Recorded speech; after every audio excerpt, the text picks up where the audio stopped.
bonjour. En fait, on répond avec M. Récaillé à une commande qui nous avait été passée, enfin, pour ma part, par l'inspection. Et l'idée était d'un regard croisé entre un universitaire et un enseignant du secondaire autour de la problématique pour une géographie adaptée au temps du monde, qui ne soit pas simplement une géographie événementielle, comme on l'évoquait quand on s'est rencontrés, avec des centres du monde qui fluctuent au rythme d'événements plus ou moins dramatiques d'ailleurs que proposeraient les médias. C'est donc une réflexion effectivement autour de la notion de mondialisation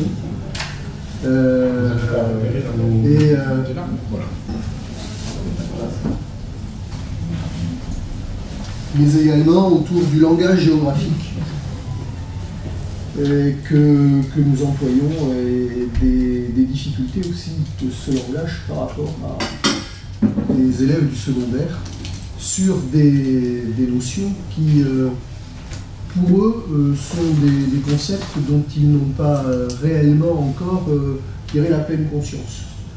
C'est un mot qui est beaucoup utilisé et qui plus est source d'enjeux pour notre matière, puisque il est aussi abordé par les sciences économiques. Et l'enseignement de l'histoire-géographie en France, qui est quand même, je dirais, une exception à l'échelle européenne, doit nécessairement faire toute sa part à la géographie. Voilà. Merci Laurent.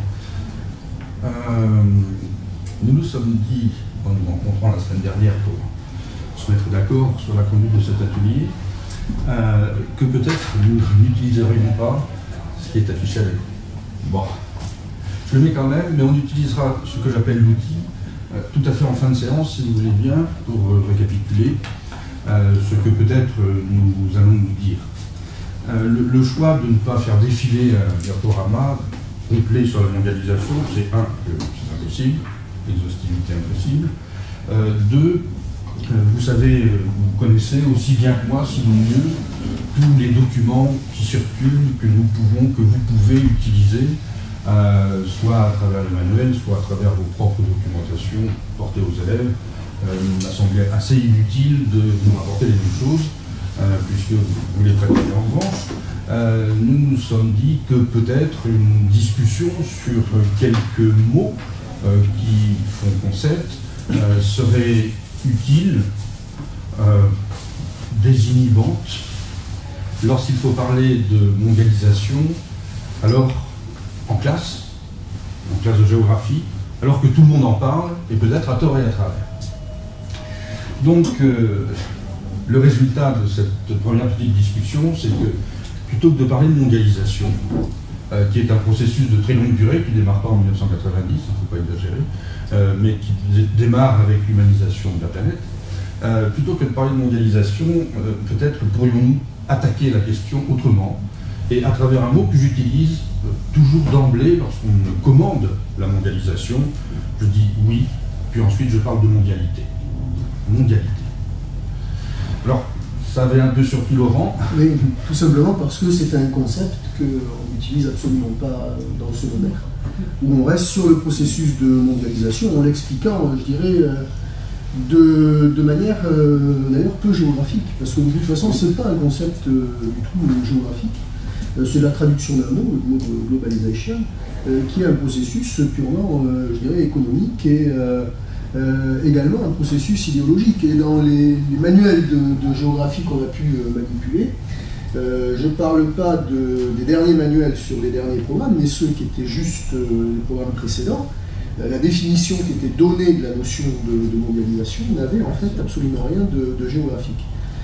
Et l'idée, et moi c'est un mot que je vais maintenant m'approprier, bien sûr, c'est de ramener, je dirais, la notion de mondialisation à la fois à l'échelle de l'individu, d'une part, et puis à l'échelle aussi du lieu, qui va parler, je pense, beaucoup plus au public auquel, personnellement, moi, je m'adresse.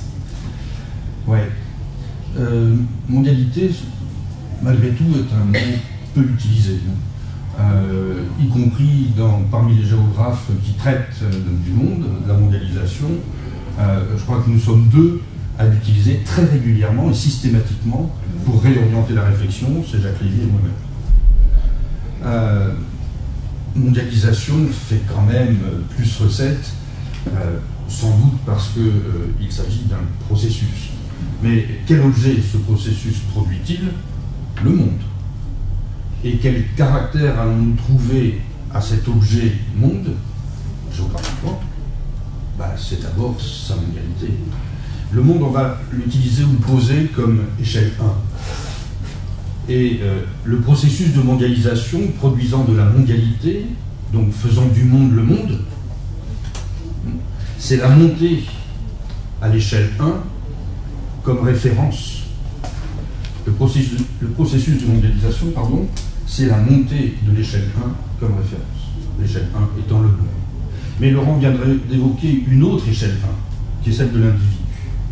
Entre l'individu, échelle 1 d'appréciation, et le monde, échelle 1 finale de construction, il se passe quelque chose.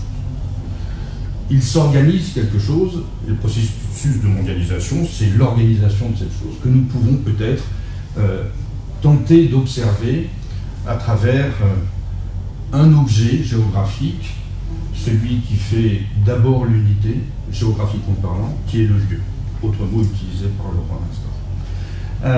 Et si nous allons nous arrêter sur mondialité et lieu, c'est parce que nous allons chercher comment il y a du monde dans chaque lieu. C'est qu'à dire, il y a du monde là.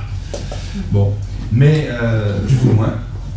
Et à travers ou par des présences s'exprimant de manière assez différente et pas exclusivement par le biais économique.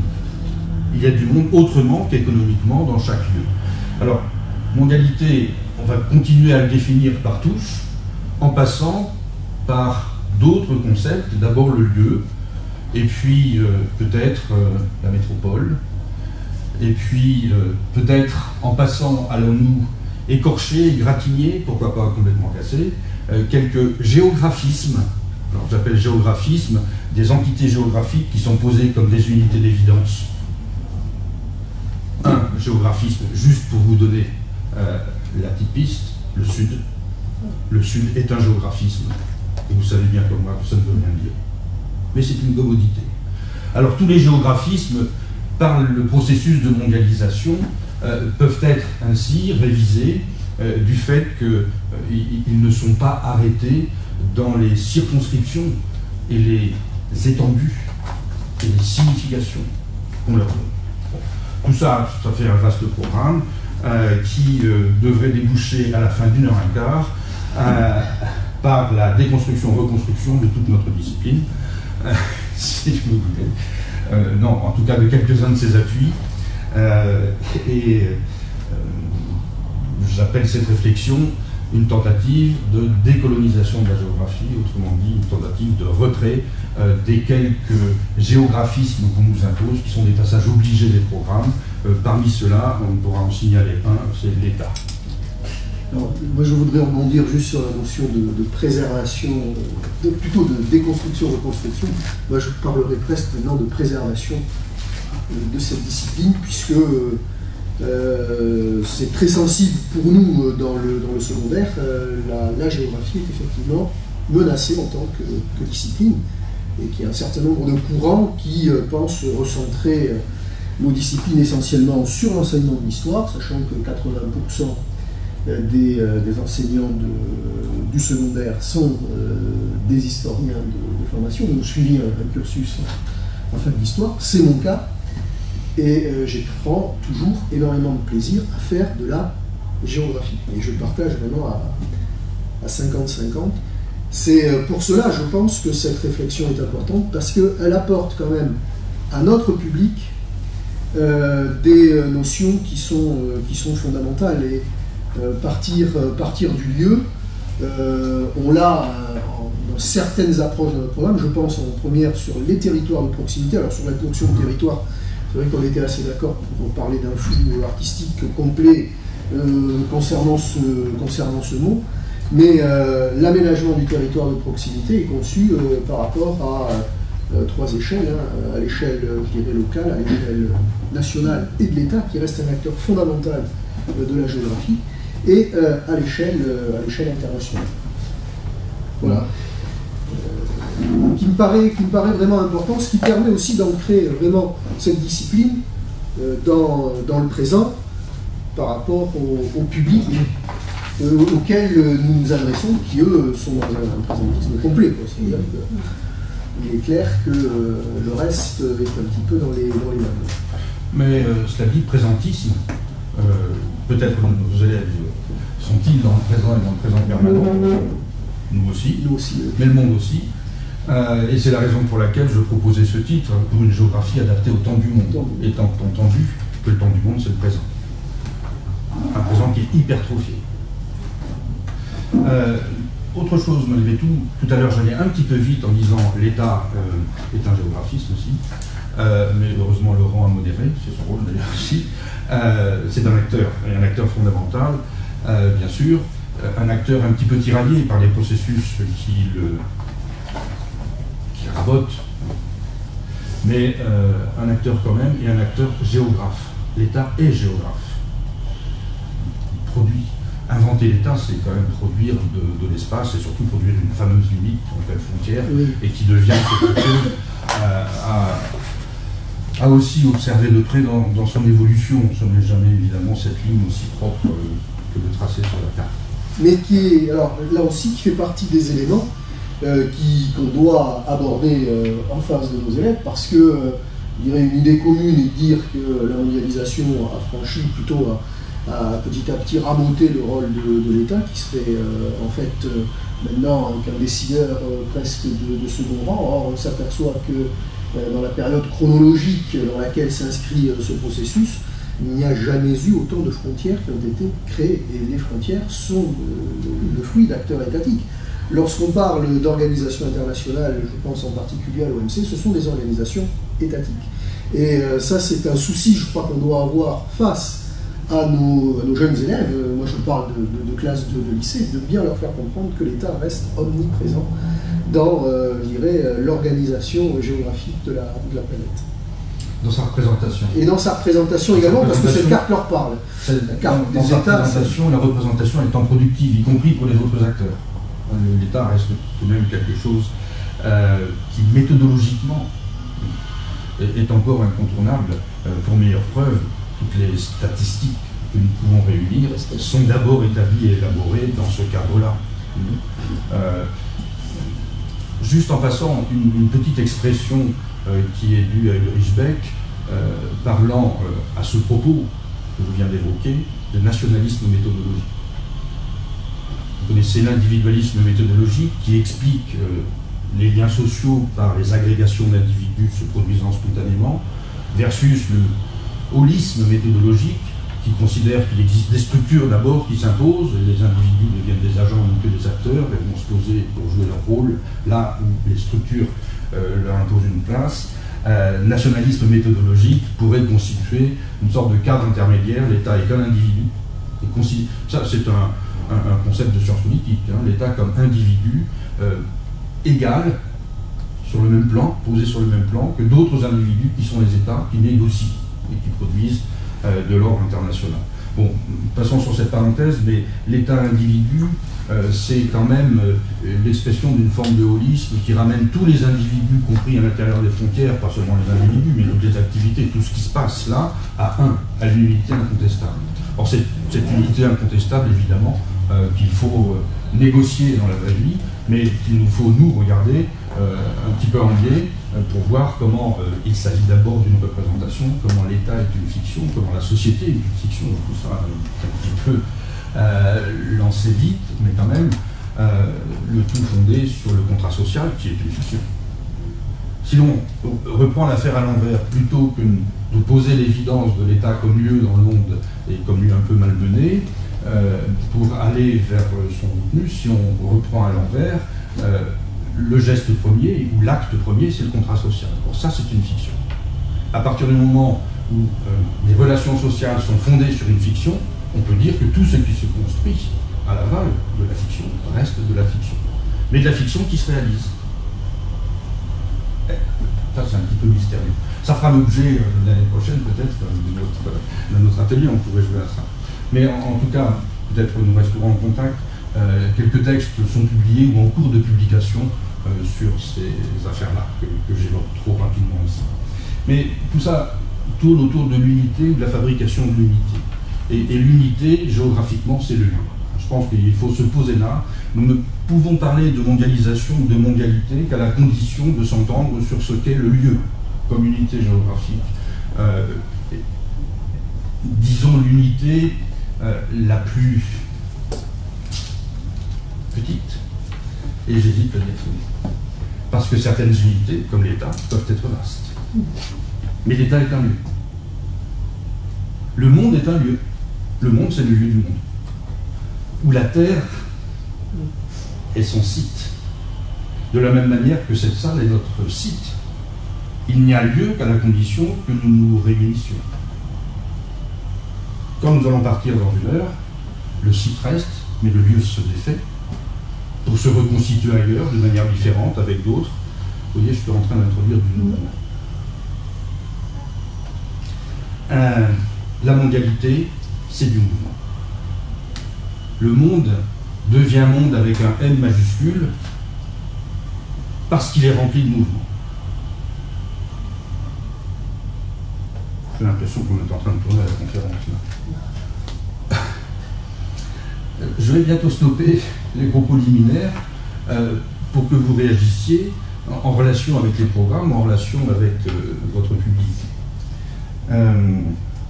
Ma contribution à l'étude de la mondialisation ou de la mondialité, c'est de proposer un outil théorique sur lequel nous reviendrons pour terminer, mais un outil qui est fondé, construit sur l'idée que le mouvement est premier.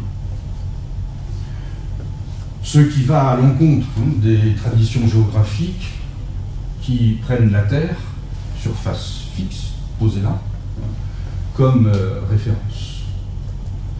Si nous tentons de définir le monde avec la Terre, et surtout la Terre représentée à plat, sur le planisphère, je pense que nous raterons l'objectif de définition. Alors, concernant le mouvement, c'est une dimension qui est très présente dans notre manière, nous, dans le secondaire, bien sûr, d'enseigner la géographie et d'enseigner la mondialisation. Le terme qui pose problème parfois de compréhension, c'est la notion de dynamique, notamment quand on le pose dans le cadre d'un croquis. Comment rendre un croquis dynamique? Il est certain que, par simplification, le processus de mondialisation, on l'aborde au travers de l'amplification des échanges et des mouvements et des moyens techniques qui ont favorisé cette amplification. Et donc, encore une fois, je dirais une rétractation de l'espace-temps que les jeunes arrivent à percevoir, je dirais, de manière assez aisée. Et je dirais que moi je m'inscris dans une volonté du refus d'une géographie à sens unique et de représentation des dynamiques de la mondialisation qui seraient des représentations à sens unique. C'est-à-dire qu'on va en parler avec le rapport des Nord, des Sud, etc. Mais tout simplement au travers de la division internationale du travail et d'une mondialisation qui serait un tout parfaitement cohérent avec des pièces qui auraient chacune leur rôle, avec bien sûr, je dirais, le rôle le plus noble qui resterait encore le propre des sociétés occidentales dans la production d'innovation en particulier. Alors, c'est une vision que l'on a, notamment lorsqu'on aborde certains mouvements et les dynamiques humaines en particulier.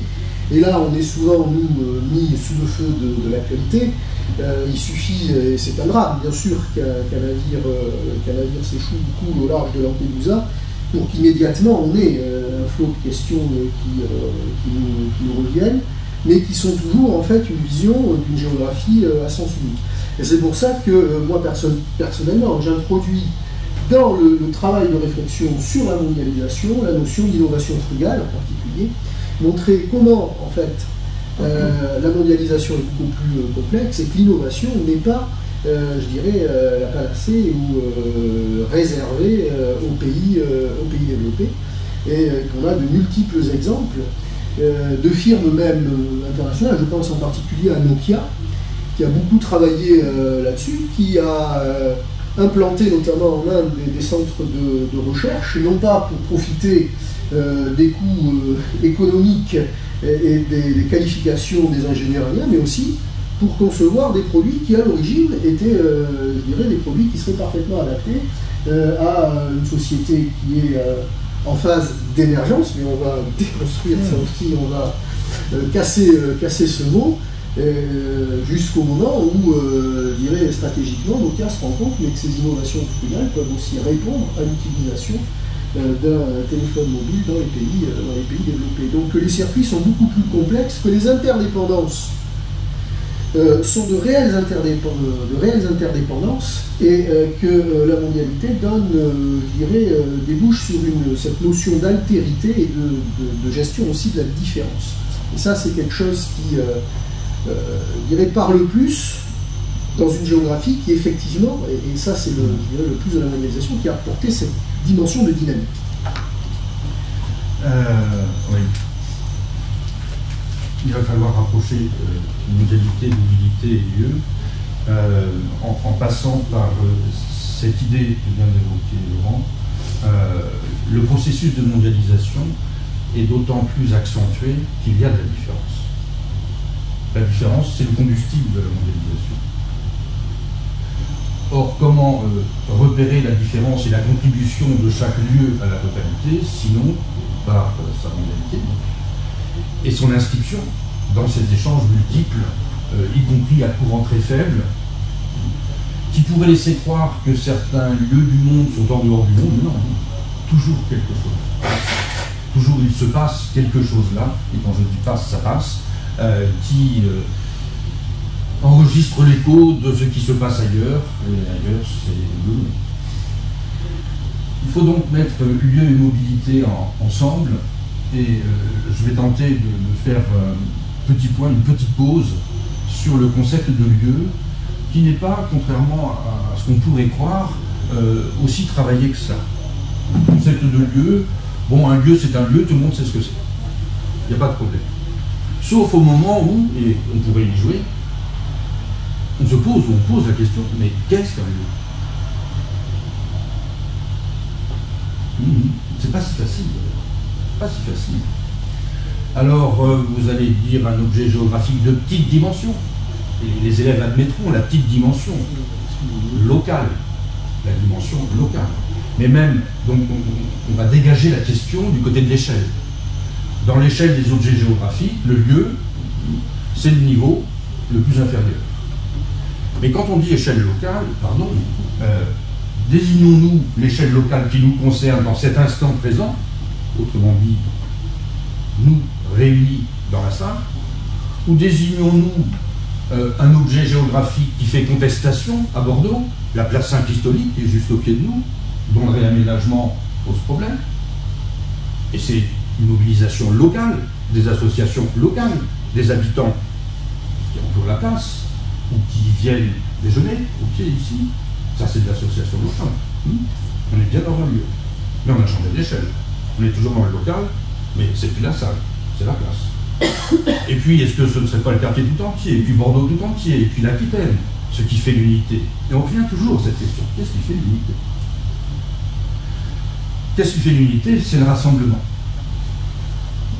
la convergence, le croisement, pour finir. Rassemblement, rapprochement, convergence autour de quelque chose qui va unifier, puis croisement. Là, ça y est. Nous sommes croisés. Jusqu'à il y a une demi-heure, nous ne nous connaissions pas. Et puis, tout à coup, en annulant les distances qui nous séparaient, nous venons de partout. Pas tout à fait. Mais en annulant les distances qui nous séparaient, en se donnant rendez-vous à un moment donné, au présent. Dans un site, par commodité, mais si plus est qu'une chose, on pourrait faire la même chose sur les bords de la place, ailleurs, peu importe. Ce serait le même lieu. Ce serait le même lieu, mais pas dans le même site. Donc on va définir le lieu, si vous voulez, comme ce résultat d'un mouvement, ou deux mouvements multiples, qui font que nous nous croisons pour constituer une unité qui est localisée, qui a un caractère, des caractères que nous pouvons décrire. Nous pouvons décrire le nombre des assistants, nous pouvons décrire une pyramide des âges, enfin tout ce que vous voulez, mais qui va se défaire et se reconstituer autrement ailleurs. Le lieu se définit par une propriété, non pas par une échelle, non pas par une localisation, mais une propriété d'abord, l'annulation de la distance. La distance annulée, voilà le lieu. Qu'est-ce qui annule la distance? Voilà ce que nous devons observer. Qu'est-ce qui annule la distance? Qu'est-ce qui fait qu'autour d'une saillance, alors pardon pour le vocabulaire, mais il faut apprendre à l'intégrer, autour d'une saillance, quelque chose qui fait noyau, en quelque sorte, des trajets convergent au point de constituer un croisement. Et là est le lieu. Bon, la mobilité doit être observée. Parce que le moteur de cette fabrique des lieux, que l'on appelle géographie, c'est la mobilité qu'il faut observer sans doute en premier. D'où l'idée que je proférais peut-être de manière un peu abrupte pour commencer, le mouvement est premier. Alors qu'en géographie, nous posons d'abord des lieux pour observer ensuite les mouvements qui rapprochent ou qui éloignent les lieux les uns des autres. Oui, mais il faut avoir posé les lieux. Et les lieux sont le résultat du mouvement. Je vais un peu vite. Et notre enseignement, enfin dans notre enseignement, c'est très très visible, avec la place que l'on accorde. Alors, la notion est très floue, ce qu'on appelait les territoires dans la mondialisation, mais en insistant sur justement un certain nombre de lieux, je pense bien sûr au phénomène urbain, par exemple. Merci attaché. Et que, alors personnellement, j'essaye de, non pas de contourner, parce que c'est difficile de contourner, bien sûr, une évidence, mais de centrer, de recentrer, moi, enfin, ce que je trouve important sur un lieu en particulier.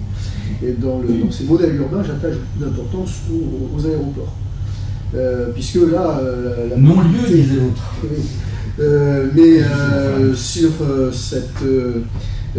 sur ce lieu qui est vraiment l'expression aussi d'une dynamique, alors en introduisant bien sûr la notion de hubs, parce que c'est une notion à la mode qu'il faut employer, qu'il faut définir à nos élèves. Donc en fonctionnaire obéissant, bien sûr, je le pratique sans aucun souci. Mais je considère qu'on est là, au cœur, pour moi, justement, peut-être d'une mondialité.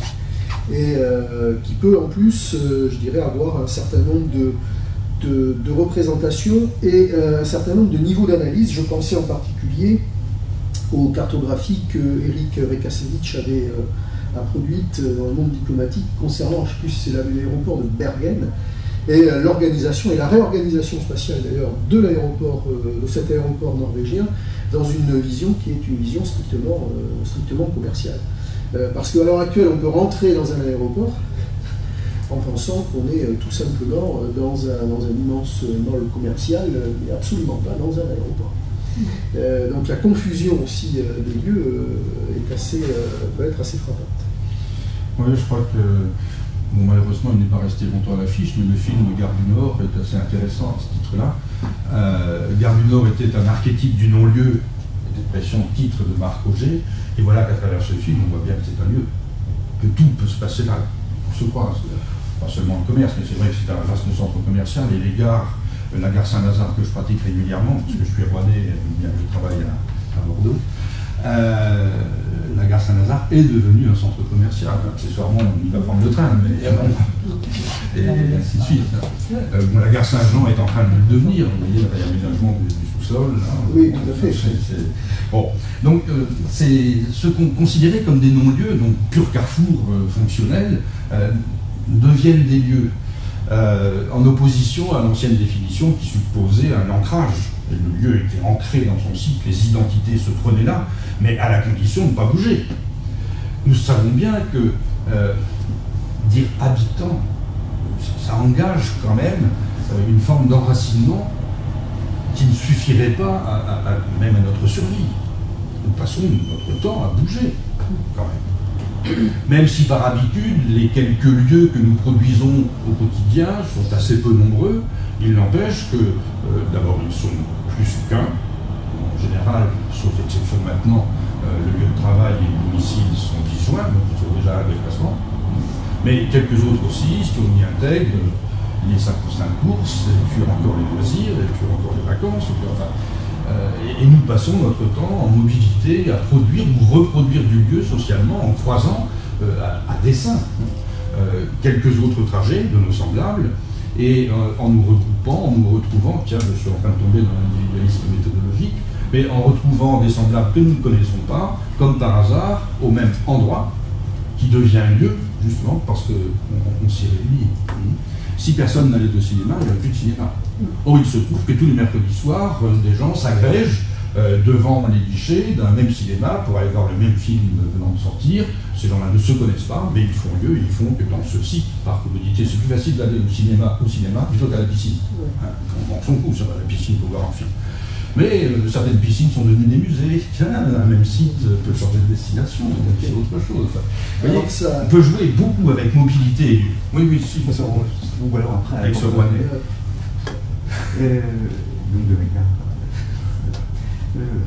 Vous faites disparaître, là, je reconnais d'ailleurs à ce propos, tout déterminisme de la nature, tout déterminisme géographique. On peut changer de lieu parce que le site, mais on peut vraiment le faire disparaître totalement, ce déterminisme. Est-ce que un de nos professeurs ici parlait de géographie hors sol, quoi. Oui. Est-ce que vraiment on peut... Il faut s'entendre sur le déterminisme. S'il y a un déterminisme dicté par la nature, puisque vous avez évoqué la nature, oui, assurément, il faut s'en affranchir, mais réintégrer ces objets naturels qui eux-mêmes sont en mouvement. Il ne faudrait pas croire que c'est fixe, le support est fixe. Les réintégrer dans les mobilités. Et la gestion de même caractère ou trait naturel, comme on dit, vraiment, ça m'écorche presque là, je peux le dire, peut varier de manière extrême. Le littoral, alors je ne sais pas si c'est pour le prendre comme seulement objet naturel, le littoral fait partie du programme du 4e, et donc on est amené ici à quand même évoquer un aspect du donné naturel de la géographie, de ce qui est donné aux hommes pour se rencontrer et faire des lieux. Moi je dirais contraintes, plutôt que données. Les contraintes pouvant être négatives et positives. Et autour de la contrainte que peut représenter le littoral, quand même, puisque nous sommes ici à Bordeaux, pensez à Arcachon, bassin d'Arcachon, et examiner, c'est quelque chose qui peut être mis en scène avec les élèves d'ici, j'imagine, et examiner le nombre extraordinaire de controverses qui entourent ce bassin d'Arcachon. Qu'est-ce que c'est le bassin d'Arcachon? Selon qu'on regarde pour les huîtres, pour le tourisme. Selon qu'on le regarde d'Arcachon ou du Cap Ferré. Donc oui, effectivement, il y a bien un bassin d'Arcachon, mais beaucoup de bassins d'Arcachon, en fait, superposés. Et lorsqu'on examine ce que font mes collègues du laboratoire ADES, que je dirige là, à Bordeaux depuis quelques années, lorsqu'on les regarde produire les cartes en particulier de mise en défense, de protection du bassin d'Arcachon, il y en a 7 possibles. Et elles ne se recouvrent pas. Autrement dit, ce n'est pas tout à fait le même lieu, bien qu'il existe un seul bassin d'Arcachon a priori. Ce ne sont pas les mêmes limites qui sont données, ce ne sont pas les mêmes qualités qui sont données ou évaluées, donc pas les mêmes pratiques. Et puis, c'est le résultat qui nous importe et non pas ce qui est donné d'abord. Je pense que ça aussi, à propos du lieu, et du lieu attaché à la mobilité et à la grande variété des références, c'est quelque chose qui peut être envisagé avec les élèves. Alors, le lieu, c'est le résultat. Il n'est pas posé d'abord. Autrement dit, si le fameux milieu naturel, si la topographie posée apparemment d'abord dans nos raisonnements habituels est là, elle est le résultat d'un processus. Il ne faudrait pas croire que même la carte topographique que nous examinons soit une carte sans choix. Ce n'est pas une image photographique de la Terre, de la face de la Terre, comme disait Schmitt. C'est une interprétation. Là-dessus, moi je reprends en fait une grille de lecture qui était assez ancienne, mais en essayant de différencier à chaque fois la notion de site et de situation. Le site existe, mais la situation, elle, peut changer vraiment totalement. L'un des exemples que je prends actuellement, c'est l'aménagement du quartier du lac à Bordeaux.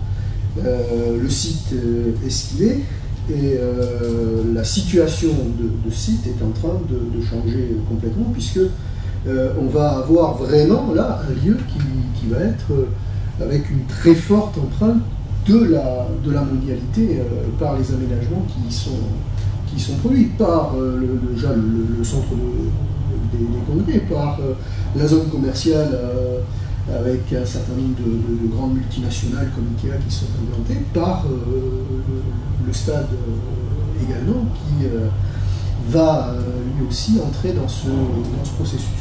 Et c'est une grille de lecture justement qui permet aux élèves de montrer comment un site est posé en tant que lieu ou autre, mais comment la situation de ce site peut évoluer. On peut refaire la même analyse avec le port et l'histoire portuaire de Bordeaux, avec la ruine des ports, je dirais, d'un port de fond d'estuaire sans arrière-pays suffisamment dynamique. On va retrouver un schéma d'analyse à peu près identique. Et c'est vrai que c'est la situation, je dirais, qui va créer la particularité du lieu. Situation qui est changeante. Moi j'ai une petite hésitation sur le couple site-situation. Dans la géographie ancienne, site-situation, c'est un changement d'échelle.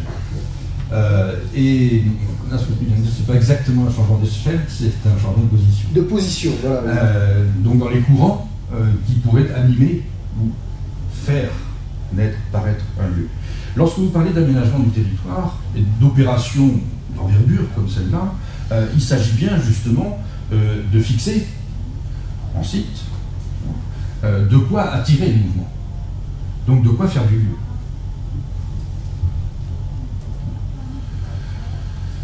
Et pour revenir aux conditions naturelles de notre collègue tout à l'heure, moi je trouve que toutes les aires protégées, dites naturelles, sont justement protégées pour attirer. C'est quand même une idée de citadin que de protéger la nature, hein. Il faut se mettre ça dans la tête d'abord. Et créer de l'air naturel, c'est créer de l'air récréative. Alors, très contrôlé, jusqu'à la mise en défend totale. Mais quand même, c'est ne pas oublier, l'invention des parcs naturels aux États-Unis, ce sont d'abord les grandes compagnies de chemin de fer qui l'ont permise et qui ont investi dans la mise en défense de ces parcs naturels. Parce que les touristes qui viennent et empruntent les voies ferrées. Pas très idéaliste. C'est très peut-être ça l'est devenu ensuite, ou comme justification, une forme de moralisation peut-être aussi, mais enfin, vous voyez, je n'arrive pas à m'écarter de mon idée que c'est la mobilité qui est visée, le contrôle du mouvement pour faire prospérer des lieux attirés par des infrastructures mises en place à dessein, mais mobilité quand même, toujours d'abord. Et ça, c'est vraiment un peu difficile en géographie, parce qu'il faut inverser notre point de vue, faut se forcer.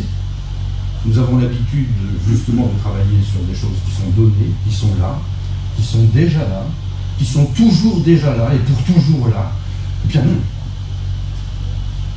Et si nous changeons de point de vue, si nous prenons la mobilité comme facteur premier, plutôt que la localisation, ou la localité, on devrait dire alors, par équilibre,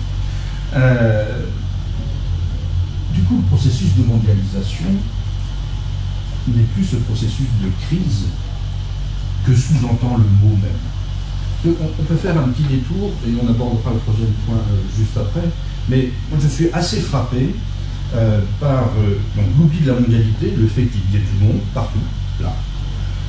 L'oubli de la mondialité au profit de la mondialisation en persistant à examiner la mondialisation et en traitant la mondialisation comme une crise, comme une rupture d'équilibre. Et une rupture d'équilibre en permanence. En permanence, oui, parce que la mobilité est permanente, et la mobilité de tout, plus ou moins.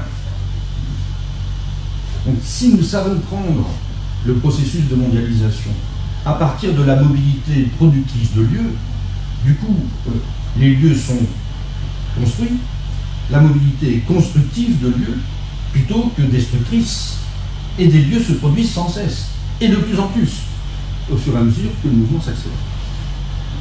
Alors peut-être cette accélération du mouvement, c'est une fuite en avant. Hein. Je crois que ça remplit le monde de mondialité. Alors ça a été vite, et c'est vrai qu'on a l'impression que ce qui a été figé, en particulier gelé par la guerre froide par exemple, on a l'impression que le monde a complètement changé à partir de 1990. Bon, donc, se placer sur la très longue durée et à voir comment le mouvement a toujours été là. L'humanisation de la Terre, c'est de la mobilité, de la dispersion. Ensuite, des rassemblements de plus en plus denses qui ont nécessité quelques aménagements, l'invention de l'État par exemple. Et puis, on est dans la suite.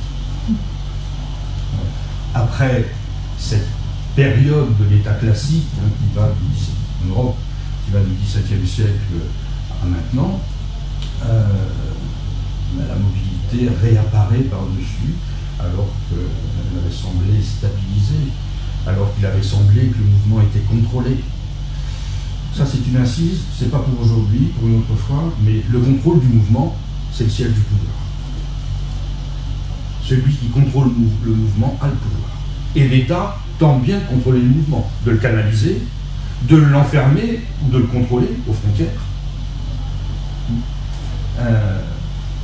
Si je vous dis ça, c'est parce que chez les plus mobiles des mobiles, les derniers nomades que j'examine encore, ceux qui détiennent le pouvoir, c'est ceux qui sont capables de maîtriser la distance que parcourent les autres, jusqu'à imposer qu'il ne soit pas possible de circuler par là. Les derniers travaux de terrain étaient sur le plan humaniste dans le passé. Alors cette notion de... Moi, ça va nous permettre de rebondir peut-être maintenant sur les géographismes, sur la notion d'un certain nombre de permanences. Le monde n'a pas changé totalement, brutalement depuis 1989, la décennie 1990. Ça nous amène à reconsidérer certaines notions. Alors moi, il y en a une que je reconsidère en permanence, c'est la notion d'émergence, par exemple. Parce que considérer que la Chine est un pays émergent pose quand même un certain nombre d'interrogations pour ce qui est une des civilisations les plus brillantes et les plus anciennes à l'échelle mondiale, d'une part, et qui reste je dirais, le cœur, l'un des centres de gravité de la population humaine. L'émergence, c'est, je dirais, l'interférence justement ici du mouvement, de la dynamique, dans un certain nombre de situations qui sont au contraire des permanences. J'ai personnellement alors, beaucoup de mal avec, d'ailleurs je ne parle plus de pays émergents, mais de pays qui sont émergés et qui ont toujours été finalement émergés par le poids ou certaines positions, prises de position qu'ils ont pu avoir.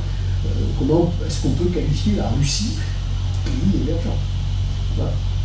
Et là, évidemment, je dirais que la recherche universitaire nous vient souvent, par contre, en aide et pour moi en allié par rapport à des notions qui ne sont pas des notions de géographie à l'origine, parce que les notions d'émergence ont été fabriquées par les banquiers internationaux, essentiellement.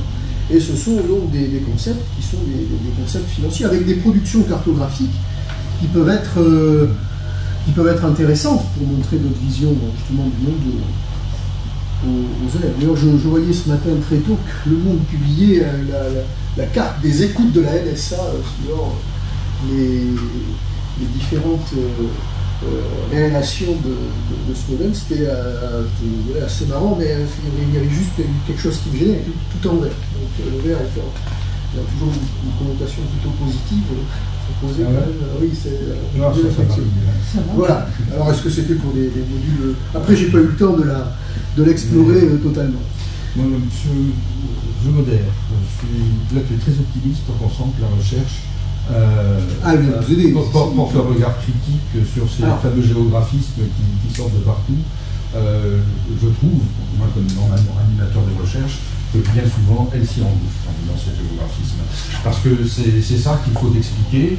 On ne sait pas d'où ça sort. Ah si, on sait Tiamond, vous vous rappelez, qui a fait un géographisme. Alfred Sauvy, 1952, le Nouvel Obs. Ah, c'est ciblé. Mais Sud, personne ne sait bien d'où ça sort. Oui. Et tout le monde parle du Sud, et nous avons, nous, à justifier. Émergence. Je me bats contre mes collègues économistes, nous essayons de faire un peu de travail, je me bats contre eux en disant mais l'émergence, ça ne veut rien dire. Mais eux, ils ont une liste de pays, d'ailleurs ils ne sont pas d'accord, ils n'ont pas la même liste des pays émergents. Ils ont une liste de pays, donc ils vont examiner les caractères pour dire ce qu'est l'émergence. Mais dire ce qu'est l'émergence à partir du moment où on a décrété quels étaient les pays émergents, on va vite tomber dans la tautologie. Oui, un truc qui va pas. Dans une accumulation de briques, sillettes. Alors là, on est. Qui d'ailleurs noie complètement notre public. Il me semble que ces géographismes que j'évoque là, le mot a été la première fois utilisé par Yves Lacoste. Ces géographismes, ils sont quand même très liés à la guerre froide et à cette opposition de l'Occident. Et puis. C'est pas drôle. Bon. L'Occident face au monde, au bloc communiste, entre lesquels paraît donc le tiers-monde, et là il y a une mobilisation politique, des non-alignés,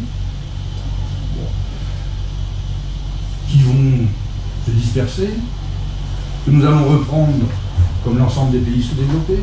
Enfin, tous ces ensembles-là viennent d'une tentative de partition à la ligne claire sur la carte, de grands ensembles, et ce sont ces grands ensembles que j'appelle des géographismes, et qui semblent effacer en quelque sorte ce qui fait leur nature même.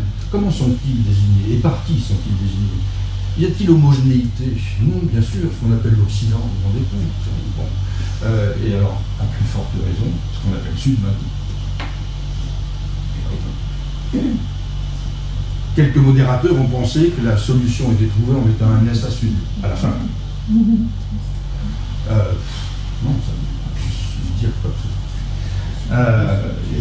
Et là, fatalement, les titres des manuels, les titres des leçons, ce que reçoivent ou perçoivent les élèves, ça passe par l'usage de ces mots. Ça mérite sans doute, en classe, d'aller chercher ce qu'il signifie vraiment.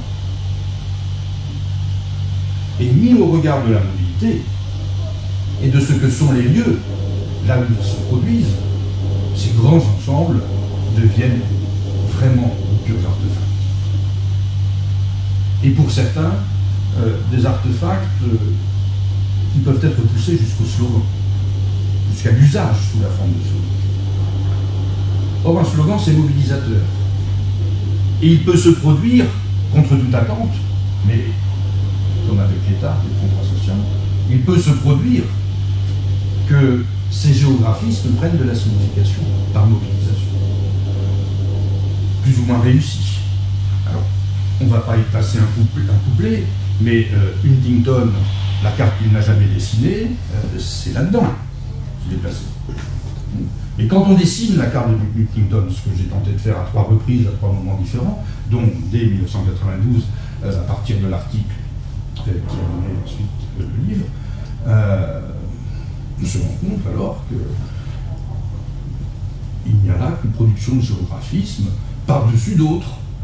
Tenez, à propos, si on se place à l'échelle, parmi nos géographismes très feutrés, très doux, les aires culturelles, sur surtout bien délimitées. Bien délimitées. Il y a des cartes qui sont splendides dans le manuel, avec toute la palette des couleurs. J'ai hésité. Lorsque, je ne sais plus qui d'ailleurs m'a demandé de venir intervenir ici, sur la mondialisation, j'ai failli me focaliser seulement sur l'ère culturelle. Mais c'est quand même effroyablement compliqué. Et je ne sais pas comment vous pouvez faire. Vraiment, je n'ai pas de solution. Je ne sais pas comment vous pouvez faire une place pour dire que tracer une limite entre des aires culturelles est un pur non-sens. Moi, je la valide. Du point de vue de la mobilité. Cette carte. Du point de vue de la mobilité, et du point de vue du résultat de la mobilité, mais encore du fait qu'il s'agit d'une géopolitisation de la culture, qui est quelque chose qui circule sans cesse, qui s'échange, qui se construit, etc. Lorsque c'est géopolitisé, autrement dit placé dans des cadres qui ressemblent au cadre de l'État, l'ère culturelle, c'est comme un État civilisation, en quelque sorte. Et ça marche. Et ça marche. Ça mobilise. Et on se trace des frontières dans la tête, mais parfois aussi en béton, entre les aires culturelles. Donc ces géographismes, et surtout ceux qui sont établis à la dimension du monde, ils méritent un petit peu comme mondialisation un réexamen, mais là jusqu'au bannissement peut-être, comme objet de certitude, en revanche comme objet de discussion et comme objet de problématisation du monde. Peut-être on y reviendra si on a le temps à la fin. Oui, là il faut s'emparer de la question, mais je ne sais pas comment on peut faire.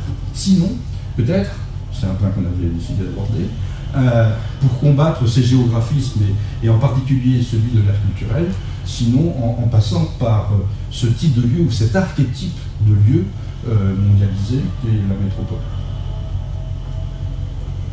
Et processus de métropolisation pour le coup, en même temps. Hein. Mondialisation, métropolisation, mondialité, métropole.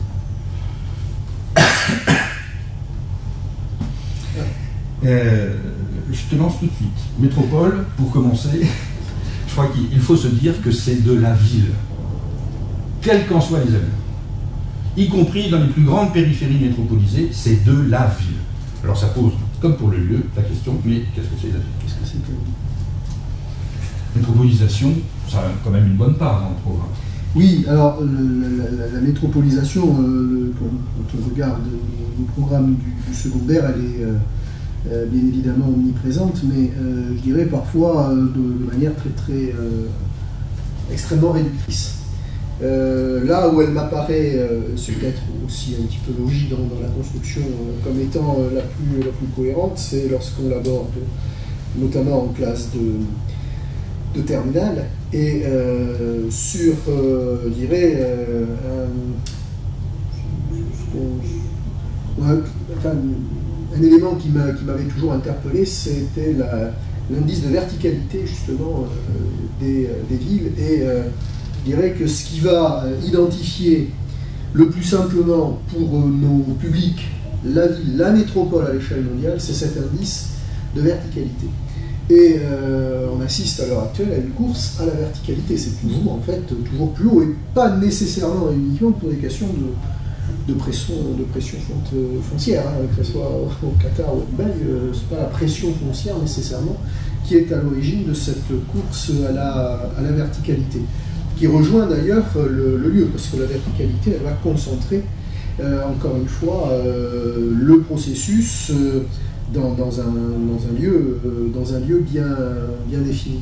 Mais il est certain qu'on joue sur là aussi certaines notions, l'archipel mégapolitain mondial, qui est une réalité, effectivement, mais qui apparaît pour les élèves comme étant là pour le coup très uniformisée par cette vision justement de la verticalité des villes. Pour revenir juste sur l'émergence, en fait, l'émergence, c'est, je dirais, la marque de la victoire de l'Occident dans la guerre froide. Si l'émergence, c'est-à-dire, bon, voilà, ils adaptent, et ils sont en train d'activer les mêmes recettes que nous avons gagné la guerre froide. C'est pour ça, personnellement, moi j'ai beaucoup de mal avec ce concept d'émergence en termes notion géographique, même à le faire figurer sur une carte. Je crois que là, il faut profiter de l'occasion d'être à la fois le prof d'histoire et le prof de géographie pour montrer que ce que l'on qualifie d'émergence a parfois été central. Alors c'est parfois difficile de mêler les... en lycée, je pense qu'en collège, ça va être encore plus difficile de les... Parce que c'est très intéressant pour nous intellectuellement. Mais alors, après, on a mais monsieur, là, on fait quoi? L'histoire, la géographie. Donc, ils sont perdus. Trop cloisonnés, et puis les programmes aussi sont cloisonnés. Donc, il faudrait à chaque fois rappeler aux élèves, au fur et à mesure qu'ils grandissent, que nos programmes sont quand même ainsi construits. Et on va redémarrer sur ce qui est fixe et fixé dans la nature. Nos programmes sont ainsi construits en géographie que le point de départ, c'est la Terre. Puis ensuite, des régions de l'histoire, le sous-développement. Puis ensuite, l'État, qui stabilise et qui va permettre de compter, de voir comment se disposent les richesses et comment se produit le développement. Et après l'État, des grands ensembles d'États et le monde. Ça, c'est 6e, 3e et 2e terminale. De la Terre au monde par l'État. Autrement dit, il y a un vieux fond historique de la Terre au monde par l'État, il y a un vieux fond historique dans le déploiement du programme de géographie et de la pensée géographique. Et ça, c'est sans doute très caractéristique de notre enseignement français et de notre conception française, ou de nos conceptions françaises de l'histoire et de la géographie de l'autre côté. Les deux rassemblés. Alors, est-ce que la ville, c'est la verticalité? Alors la ville dans tout ça. Est-ce qu'on est dans le vrai ou est-ce qu'on est dans le faux? Parce que moi c'est réducteur, mais... Non, enfin, bon, ça va avec la ville, très certainement. La verticalité, c'est pas suffisant, c'est pas une condition suffisante, sauf à considérer que la ville se définit par un modèle de ville. Là, je pense qu'il faut faire la différence entre un modèle de ville, celui qui aboutit à la verticalité, et le concept de ville. Or, nous avons l'habitude de concevoir la ville, le concept de ville, à partir évidemment de ce qu'est la ville modèle. Mais à partir du moment où on creuse un peu la construction du modèle de la ville modèle, on se rend compte que le modèle de la ville modèle a beaucoup évolué.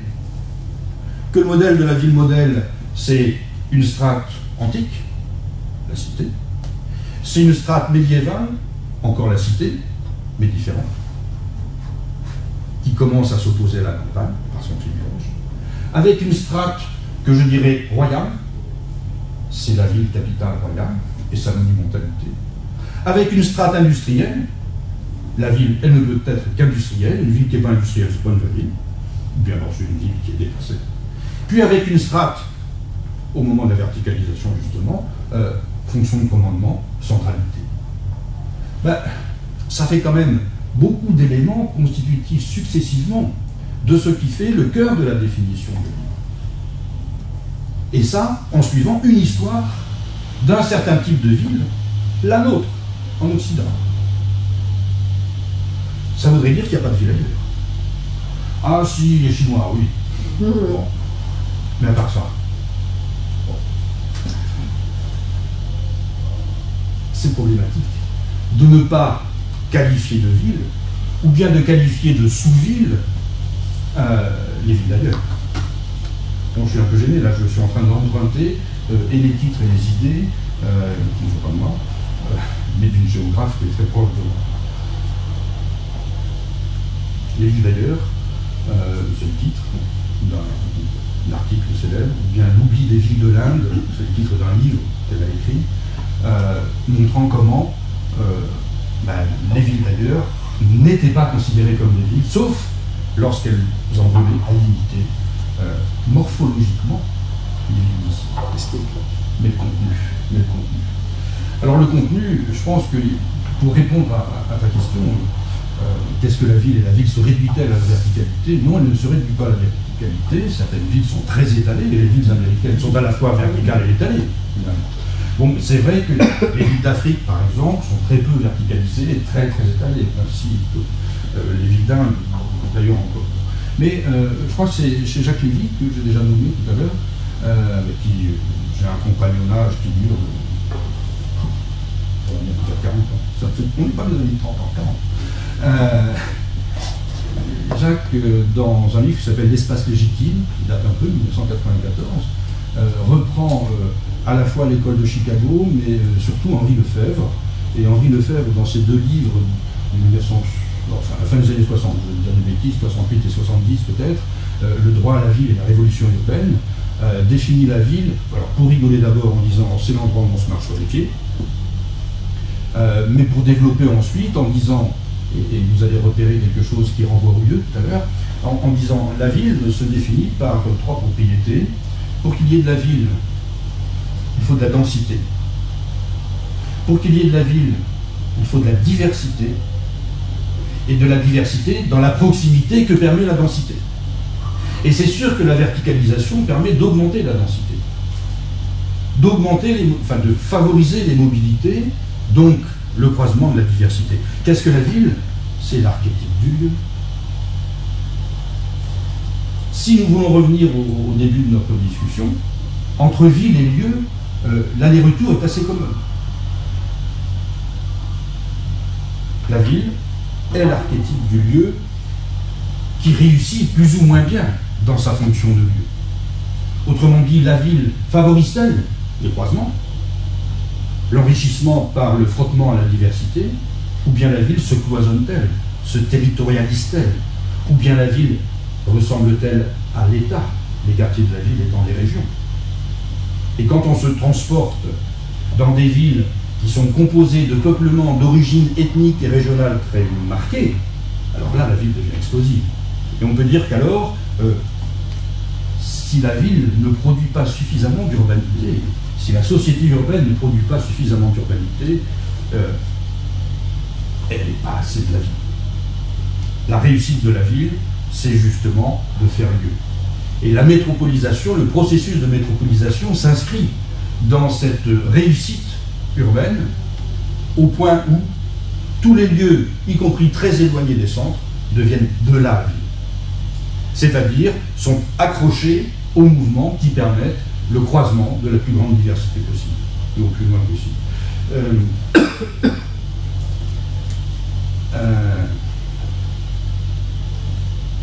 Dans le petit livre Les lieux de la mondialisation que j'ai publié il y a 2 ans, le dernier lieu évoqué, c'est le monde, mais le monde comme ville. Une ville à la dimension du monde, une ville continue, très ramifiée, mais qui fait qu'on est partout en ville. C'est une carte que l'on peut produire. C'est la carte des densités lorsqu'on ne l'établit pas à plat, mais qu'on l'établit en filaments. Ces filaments couvrent comme infini la planète entière. La ville est continue. Et grâce à la mobilité, elle s'adoucit avec un centre ou des centres qui se déplacent, qui sont ici, qui sont là, selon l'heure, les 24 heures. Selon les événements saillants qui produisent ou qui attirent les flux, et les flux d'attention et d'information en particulier, vers un centre plutôt que vers un autre. Et il n'y a pas grandes étendues de la Terre qui échappent à ça. Si le monde était le dernier lieu évoqué dans ce petit livre, le lieu de la mondialisation, le premier archétypal, c'est l'Antarctique, là où il n'y a personne de temps. Il est assez significatif. Si on a le temps, il est représenté par cette diagonale sur l'outil là. Mais métropolisation, vous voyez, ça fait passer par ville, ça fait revenir à lieu et à mobilité, ça permet de montrer que cette mobilité déplace les centres. La métropolisation, c'est bien la fabrication de centralités diverses dans la proximité et dans une continuité temporelle de l'espace qui évite d'arrêter le temps. C'est toujours le présent quelque part. Et autour de ce présent quelque part, qui est le lieu, et le lieu métropolisé qui plus est, le mouvement anime le monde et produit la mondialité. On va prendre son nom. Ça peut nous ramener justement au Sahara Sahel. Est-ce nécessaire? puisque c'est une des questions qui était, une nouvelle question qui était apparue l'année dernière. Une question qui vous est imposée à un moment alors ça Eh bien, oui, un moment d'ailleurs où elle a fait mieux, parce que oui. Avec la guerre justement au Mali, mais la réflexion c'était la photo qu'on avait pu regarder en montrant justement que dans qu'est-ce que je fais une région qui pour les élèves apparaît comme une région, comme un vide. Et on a tous, et moi le premier, toujours opposé à des latitudes pourtant identiques, le Sahara-Sahel et l'Inde. En disant on a un pays plein d'un côté et puis le Sahara c'est vraiment l'exemple type du vide pour nos élèves, alors qu'en fait c'est, je dirais pas un espace plein mais pas loin. Bon alors évidemment la perche est lancée. Lorsque ce chapitre de programme Sahara et tension au Sahara est sorti, j'ai été un petit peu sollicité pour des raisons que certains connaissent. La définition du lieu que je viens de vous donner tout à l'heure et tout ce que j'ai fait sur la mondialisation à partir des années 90 malgré tout provient d'une expérience géographique qui s'est produite là. Vous voyez cette image que je n'ai pas apportée pour la circonstance, c'est mon fond d'écran permanent pour me rappeler le lieu, le mouvement premier, la mondialité, c'est là que l'idée m'est venue. C'est là d'ailleurs que j'espère, en décembre ou janvier prochain, je vais tourner un film documentaire pour une série sur les théories de l'espace, organisée par l'École Polytechnique de Lausanne. Voilà un site, c'est un marché dont vous apercevez les cahutes, un site absolument vide. La photo jumelle, en se retournant, montre que c'est vide, les habitations sont effondrées. Un site qui est vide, mais pas tout à fait. Trois personnages se croisent là, un intermédiaire de marché, c'est ainsi que l'on dit, un marchand d'armes libyen, un acheteur d'armes tchadien. Et nous sommes au Niger, au sud du Ténéré. Le long de la piste qui passe du Fezzan au lac Tchad, en passant par le Kawar, qui sont les oasis de l'est du Ténéré. Cette piste, elle fait 8 km environ.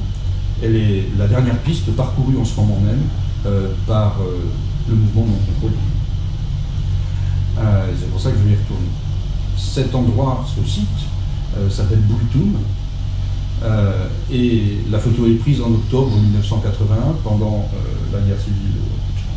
Les armes viennent d'Europe de l'Est. Le commerçant vient du Nigeria. Nous sommes au Nigeria. Le vendeur d'armes, le transporteur d'armes vient de Libye et l'acheteur vient du Charlie. Dans rien, sous le Sahara, se croise tout le monde. Et ça fait du lieu.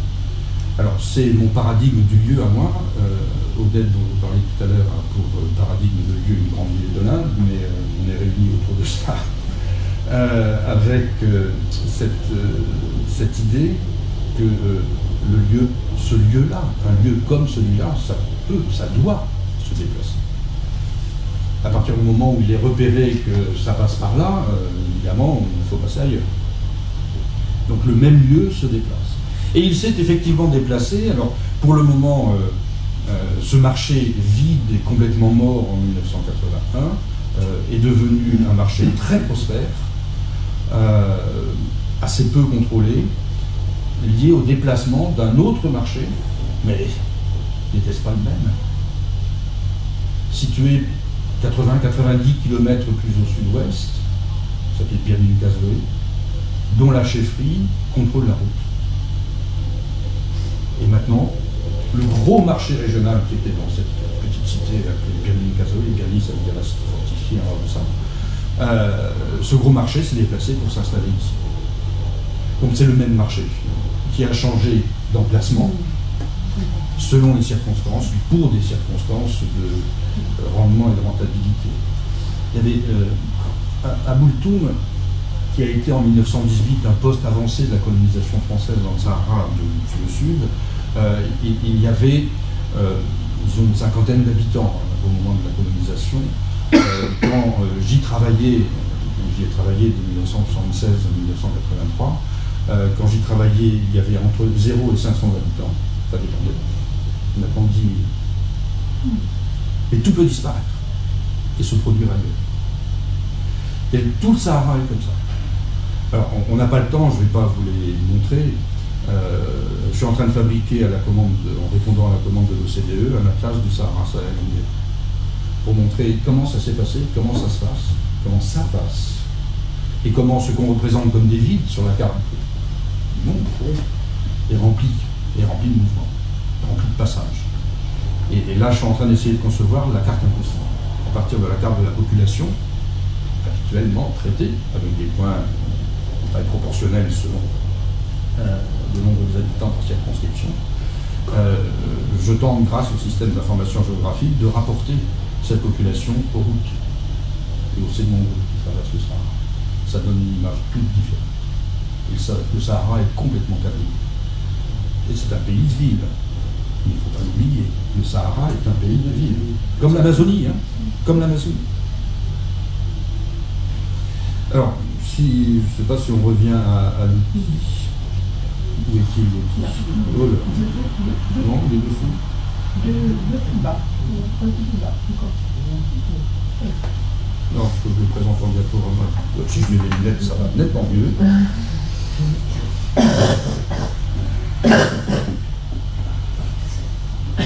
Bon, alors, ce qu'on peut tenter de résumer en quelques minutes à travers l'outil, qui est un outil analytique. Alors, est-ce qu'il convient tout à fait à la mobilité? C'est pas trop sûr. Enfin, dans chaque condensation de lieux, j'essaie d'observer ce qui est constitué d'identité culturelle attachée au site et à la localité, ce qui est attaché à l'organisation de l'espace fixe par l'État, la puissance géopolitique, la position géopolitique, ce qui est attaché à la richesse collective, bon, plutôt l'économie si vous voulez, et ce qui relève de la société monde, du monde qui passe par là aussi. Alors, c'est trop long d'expliquer ce croquis, vous le trouverez, je l'ai publié à plusieurs reprises, il a évolué, mais ce que je voudrais montrer, c'est que la mobilité qui est des lieux, qui est marquée par la boucle systémique, elle est à la fois une mobilité de type mondialisation, donc qui fait se rencontrer des identités culturelles dispersées dans une organisation de type politique ou géopolitique, stabilité permettant la croissance ou l'organisation de la production économique, elle-même fondée sur la nécessité de l'échange qui conduit à une société. Donc je vais très vite, hein. Mais dispersion culturelle, affirmation de blocs géopolitiques d'État, si vous voulez, c'est l'État qui se trouve quelque part par là. À partir du moment où on ne consomme plus sa richesse pour faire la guerre, on fait produire la richesse pour la prospérité, on est bien de ce côté ici, mais produire de la richesse pour la prospérité, cela suppose que l'on se spécialise, que l'on échange, etc. Et ça va vers la société monde. Donc affirmation d'un champ de force, insertion dans les réseaux mondiaux qui aboutissent à la globalisation. Ça, c'est la boucle de mondialisation. Mais à chaque étape, si vous voulez, c'est pas exactement un processus historique comme je décris, puisque tout se passe en même temps. Il existe des rétroactions négatives qui font que s'il y a trop de sociétés monde, il se peut que le nationalisme économique, par exemple, on se protège par les frontières, et du coup on en appelle à l'État plutôt qu'au monde, et puis éventuellement à l'intérieur même on se replie sur des identités qui seraient des identités rassurantes, comme les identités culturelles à caractère ethnique. Donc la boucle d'anti-mondialisation fonctionne en même temps que la mondialisation. Mais les affirmations identitaires très culturelles, elles ne sont possibles dans le monde contemporain qu'à la condition de faire appel, de faire référence à la mondialité. Et on va peut-être terminer, vous voyez, c'est presque l'heure, on va terminer par une boutade. Il n'y a rien de plus mondialisé qu'un peuple autochtone qui se proclame peuple autochtone et réclame sa terre. Mère. Sa terre, mère. Les peuples autochtones ne peuvent paraître comme des peuples autochtones qu'à la condition que le système mondial tout entier désigne, et c'est vrai, et c'est écrit dans les textes onusiens depuis 2007, désigne la qualité d'autochtone. Comment peut-on être autochtone? Il faut avoir des soutiens, de sacrés soutiens, en dehors de l'autachtonie, pour pouvoir se proclamer autochtone et décider que la fixation de l'identité attachée à la terre date d'une certaine période de temps, alors que la mobilité continue. Autre boutade, la plupart des peuples autochtones reconnus par l'ONU sont des peuples nomades. Comment fait-on pour être attaché à la terre mère lorsqu'on est nomade? Bon, je passe. Mais vous voyez, il y a de quoi faire. Alors, la mondialité, je vais dépasser d'une minute, enfin, la mondialité peut se décrire lieu par lieu par cette diagonale, la présence plus ou moins forte d'identité culturelle, d'organisation politique et géopolitique, ou bien de richesse économique, ou bien même de mondialité, carrément au plus haut degré, comme l'autochtonie, qui rejoint les deux, l'identité culturelle dans une société qui préserve, qui qualifie l'identité culturelle.